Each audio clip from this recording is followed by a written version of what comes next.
This is Barry Zalma speaking for Claim School Incorporated's blog, Zalma on Insurance.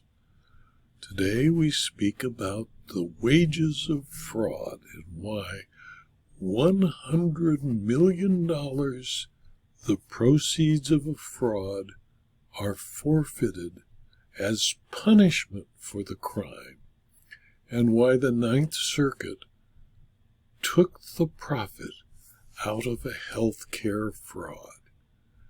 Fraud, in my opinion, will only be defeated and deterred if the profit is taken from the crime. Julian Omidi and his business Surgery Center Management LLC, called SCM, appealed from the district court's forfeiture judgment of nearly $100 million, which came after a lengthy criminal health insurance fraud trial and years of litigation, where Omidi and SCM were convicted of charges arising from their Get Thin scheme, in which Omidi and SCM defrauded insurance companies by submitting false claims for reimbursement. The Ninth Circuit dealt with Omidi's claim that the trial court erred when it allowed forfeiture under 18 U.S.C. section 981, paren A, close paren 1, close paren C, close paren. In a case entitled United States of America versus Julian Omidi, a.k.a. Combiz Julian Omidi, a.k.a. Combiz Omidi, a.k.a. Kambiz Omidi, a.k.a. Kambiz Beniamia Omidi, a.k.a. Ben Omidi, the United States of America versus Surgery Center Management LLC, all decided in the United States Court of Appeal for the Ninth Circuit on January 16, 2025, which ruled that forfeiture was proper. The Get Thin scheme was before Ozempic and similar wonder drugs. Medically assisted weight loss had to happen the old-fashioned way, surgical intervention. The Wizard of Loss was Dr. Julian Omidi. Omidi helmed a massive health insurance fraud scheme called Get Thin. Omidi's scheme promised dramatic weight loss through lap band surgery and other medical procedures, using catchy jingles and ubiquitous billboard ads. Omidi urged potential patients to call 1-800-GET-THIN and let your new life begin.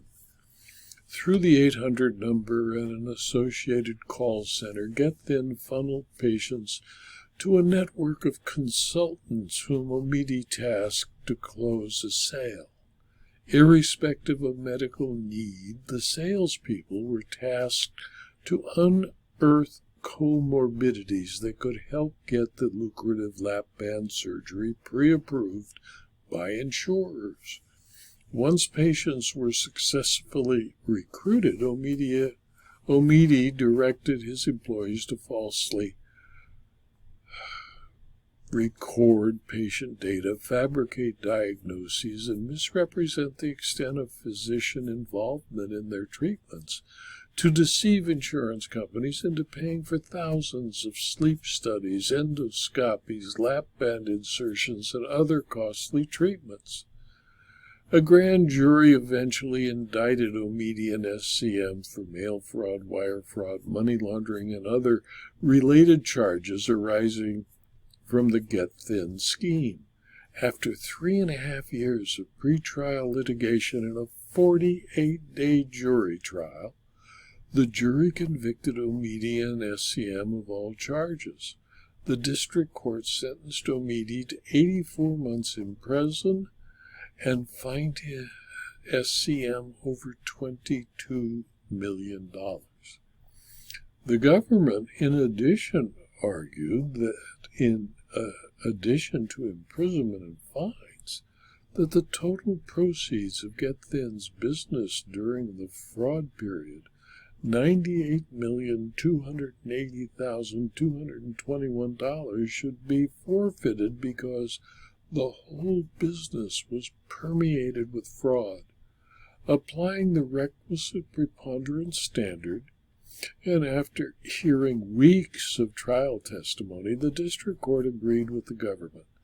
Reviewing the relevant statutes and persuasive out-of-circuit authority, it agreed that the $98,280,221 in proceeds were directly or indirectly derived from the fraudulent scheme. Fraud convictions frequently require multiple determinations: the appropriate sentence, the restitution amount which compensates victims for the harm caused, and the forfeiture judgment which punishes defendants by depriving them of the proceeds of their crime. Forfeiture is imposed as punishment for a crime, not restitution. Restitution makes the victim whole again. Forfeiture punishes the criminal. The Ninth Circuit examined forfeiture, understanding that it serves an entirely different purpose than because the very nucleus of the defendant's business model was rotten and malignant, and any money generated through a few potentially legitimate sales resulted directly or indirectly from the fraudulent scheme. Thus, forfeiture of money generated through supposedly legitimate transactions was appropriate.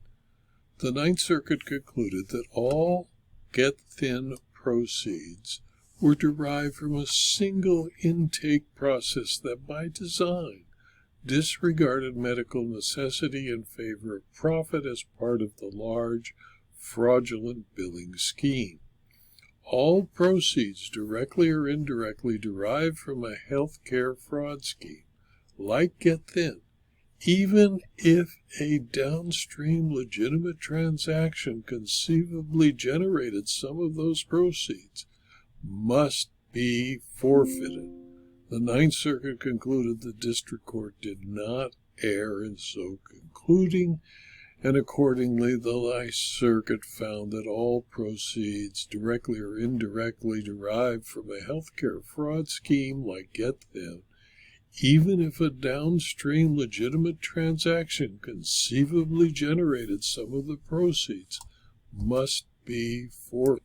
In my opinion, if health insurance fraud or fraud of any kind is to be deterred or defeated, it is essential that the profit is taken out of the crime.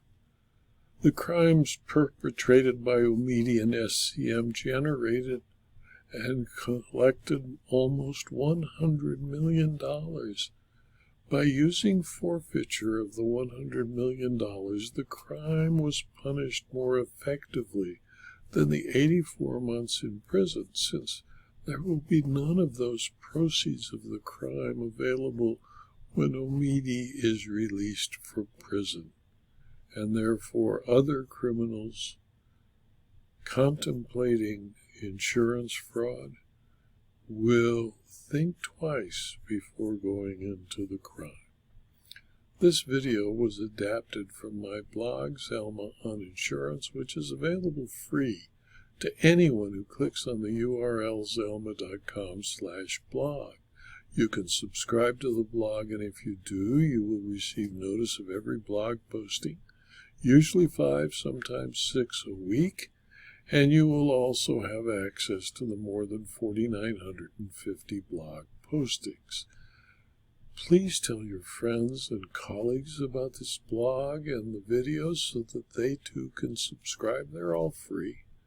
And if you're interested in further detail about insurance, insurance claims, insurance law, and insurance fraud, please consider, for a very small fee, subscribing to my Substack publications. Thank you for your attention.